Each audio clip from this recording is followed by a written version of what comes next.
Hi everybody, hope you're all well. This is part 22 of 31 Days in August. Excuse me. Today's comic is from DC's, I suppose you call it imprint title, DC Elseworlds. I've done a DC Elseworld before, but I'll quickly recap what DC Elseworlds was. It was like Marvel Comics What If. Excuse me. Tickly throat. They took DC's well-known characters and put a twist on them, or put them in a completely different reality. Sometimes something that was just slightly different, other times some things that were completely different. Strange enough, the last DC Elseworld title that I reviewed on here was done by the same artist. So yeah, so you know, bit funny. This is Superman True Brit by Kim Johnson and John Cleese, with artwork by John Byrne and Mark Farmer. Now this came out in 2004, and from what I understand, in America it got rave reviews. Everybody thought it was fantastic. In this country, didn't go as well as planned, really. It was very mixed. A lot of the reviewers and that they slated it, saying that the humour in there and the stereotypes of British people that was put in this book, this comic, were old-fashioned and out of date. Personally, I just think that they completely lost all sight of what this was, and it's just a funny comic written by a funny comic. Superman's, or Kal-El's spaceship doesn't land in Smallville in Kansas. It lands in Weston-super-Mare in Britain. He is found by the Clarks, who name him Colin. As his powers manifest, he is more and more. He's more awkward than as Colin Clark than he is as Clark Kent. The first time his heat vision manifests, he tries to heat up a cup of tea and ends up boiling the cup of tea completely over and ruining his mum's tablecloth that she got from a jumble sale only a few years ago. He's playing cricket, and he accidentally throws the cricket bat into the bowler's chest, to the exclamation of the bowler saying, "Ow, it only hurts when I laugh." Obviously taking a mickey of the supposed British stiff upper lip, you know, and if something happens, oh well, never mind, carry on, sort of thing. Colin Clark ends up going to the city and working for a British tabloid paper called the Daily Smear, which I can only imagine is a Mickey take of the newspapers we have over here, like the Daily Mail, the rag papers we have, like the Daily Mail, the Sun, the Star, the Daily Mirror. You know, all the ones that don't actually print news, they print gossip and hearsay, sort of thing. He meets up with Lois Lane Ferret, who is the spitting image of Lois Lane. He gets a job at the Daily Smear with a character that's supposed to be the British version of Perry White. He ends up going around using his powers to take pictures of people in especially politicians or celebrities in excuse me, dodgy throat, in compromising positions. And he does this until, as Superman, he himself is photographed in a particularly compromising position with a young starlet, which gets him into loads of trouble with his friends and family and everything. He decides that to nullify this bad press that he's getting from the Daily Slur, sorry, the Daily Smear. Sorry, he is going to go round and help people instead of taking photographs of people in dodgy situations. He pulls a train that's running late to Waterloo Station. He performs a heart surgery operation. He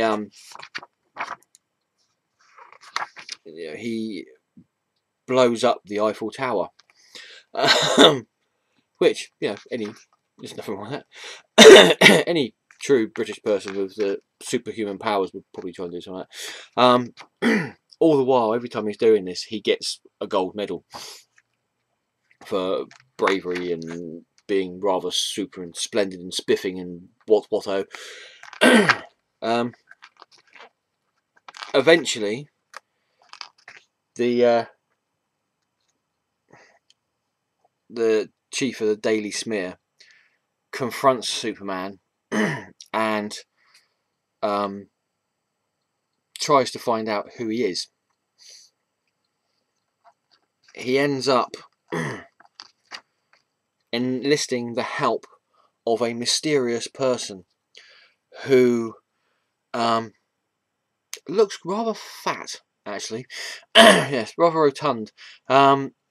This person is somebody from Clark Kent's past, who, because he's wearing a mask, Colin Clark. Sorry, this person is from Colin Clark's past, and because this person's wearing a mask, Colin doesn't recognise them. He is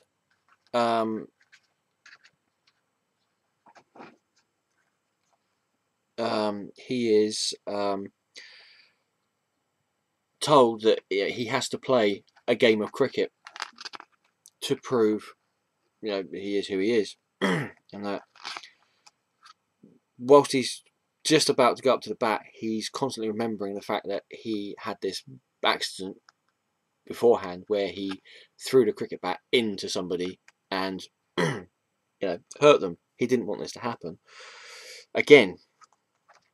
This time round, the bowler, completely different bowler, bowls the cricket ball at him. When he hits the ball embeds itself in the bowler's head.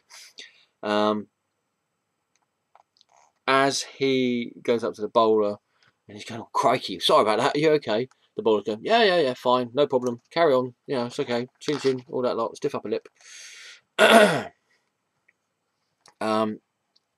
This proves to the people of Britain that Superman is a danger to society.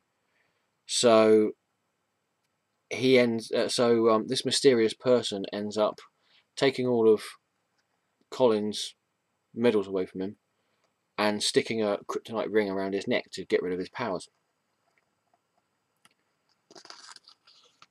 As this mysterious person is walking away, we find out that he is none other than the original bowler who had the cricket bat embedded into his chest. He is now going by the name of Batman.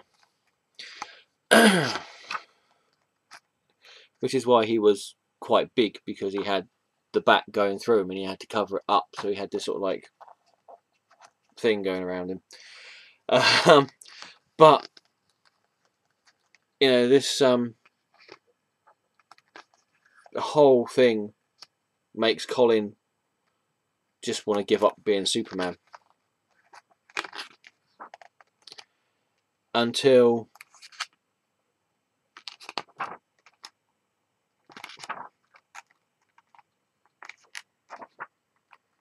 he decides he's going to tell the British public what his secret identity is. And in front of everybody in Trafalgar Square, all the news people, all the TV programs and everything, he reveals his secret identity, and decides that he's going to go to America and become a superhero there, because they seem to, like their superheroes more in America than they do in the UK. Yeah, it is a really funny book. You've got, I mean, yes, the stereotyping in it is, even for 2004, is out of date. I mean, to say that people walk around wearing bowler hats all the time and eat fish and chips in this country, and drink tea all the time, is a very old-fashioned stereotype of Britain. But it doesn't matter, because it's not supposed to be a modernisation of the British of Great Britain. It's supposed to be condensing all of the idiosyncrasies and stereotypes of Britain, as and the English people as well as a whole, condensing them down to their most caricature points. I mean, to playing a game of cricket and having somebody throw a cricket bat through your chest, and all you do is say, "Oh crikey, that hurts." I mean, obviously it wouldn't happen in the real world. Obviously nobody would throw a cricket bat through somebody's chest, but it was poking fun at what Britain used to be, and I think that's what is so funny about it. We're supposed to have a sense of humour. We're supposed to have a fantastic sense of humour. We're supposed to have the best sense of humour in the world. So for critics to say that this really wasn't that good, it's just sour grapes as far as I'm concerned. If you can find this cheap anywhere, I'd definitely say pick it up. If you're in the UK, you'll probably be able to pick it up quite cheaply from local bookshops with the Titan print that had come out in the UK. If you're in America, I'm sure this is out in paperback now as well. I mean, this is the first print of this, so there you go. But yeah, if you like John Cleese and his comedy in that, and the way he writes, if you like Monty Python, you will like this book. There is a lot of Monty Python-esque humour in it. Let's have a look in here. I mean, there's a funny bit where at the beginning where you see Kal-El's spaceship coming to Earth, and the narrative of the spaceship landing is done by Jor-El. They near enough take, word for word the monologue that was done by Marlon Brando in the first Superman movie, explaining when he goes to Earth, he will have powers far greater than any human, and he will be a Superman sort of thing. They use that, and the straightness of this speech, coupled with the stupidity, if you will, of what's actually happening in the pictures, is just hilarious. It makes the words that he says even more, not necessarily ridiculous to say that, but even more peculiar, if you want. Coupled with that, with John Burns and Mark Farmer's artwork in here, I mean, this has got to be the funniest John Burns artwork I've ever seen. I'll show you a picture if I can of Jonathan and Martha Clark. There you go. I mean, they look more like Mr. Mixolydic than Jonathan and Martha Clark, but yeah. So yeah, if you can pick this up and you like funny books, this is definitely well worth picking up. Right, yeah, so there you go. That's today's video. Tomorrow, who knows what we're going to have. Completely random picked comic. So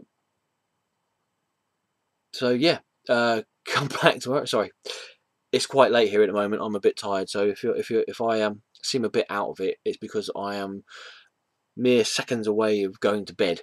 Yeah, thanks for watching. Take care. Hopefully tomorrow when I do this, I will be more awake.